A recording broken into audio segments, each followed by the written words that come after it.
Hey everybody, this is Brandon from Sparksmith, helping you see and be seen.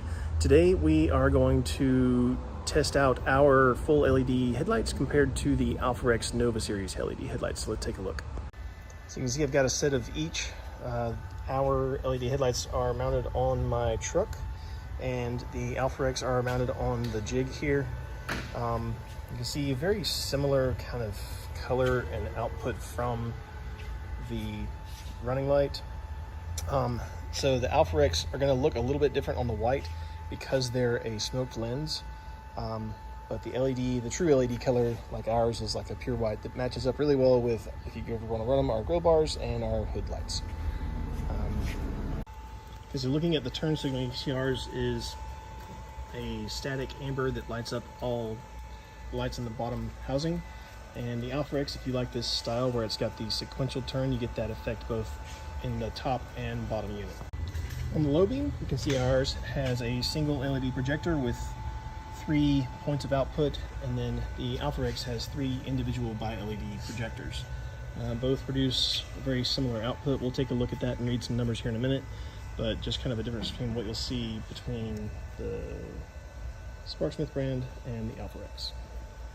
On the high beam, you can see that for ours it turns on a separate dedicated high beam projector, just adding to the output, whereas the Alpharex uses those same 3, and a shutter inside of each one opens up to let more light out up top.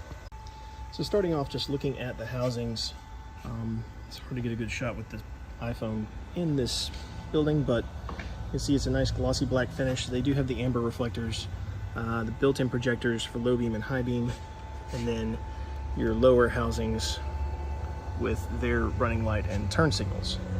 Over here on the Alpharex, you've got a very similar situation. The amber reflectors, unfortunately, nice gloss black interior with an eyebrow running light on the headlight, and a gloss black with running light and turn signal built into the bottom of it. So looking at the output of the Sparksmith headlights, you can see there's your low beam with a nice crisp cutoff, and your high beam adds that extra patch of light up higher when you hit the high beams. And here with the Alpharex lights, you can see you get a nice crisp low beam, and then of course your high beam shutters open and allow more light out up top. Okay, so with our headlights on low beam, you can kind of move it around and find whatever the biggest number is. We're in the low 500s. It's not going to be a super accurate thing, but okay, so like 530, 535. That's a lux reading at a distance of approximately 20 feet. The high beam, when we put it up in the high beam area and kind of find the hottest spot that we can, you can see we're upper 700s, low 800s. There's, okay, we're getting closer, like upper mid 900s there. Again, it's a lux reading on high beam with the Sparksmith brand lights at about 20 feet. Okay, so we've got the Alpharex on low beam, and as I suspected, we've got in the low beam, in the brightest spots, we're in the 800s. So there's a good 300 lux difference between our low beam and the Alpharex high beam. Again, this is a distance of about 25 feet. So these are the Alpharex on high beam, and my suspicion is that the maximum number won't really get much better. We're still in the low 800s.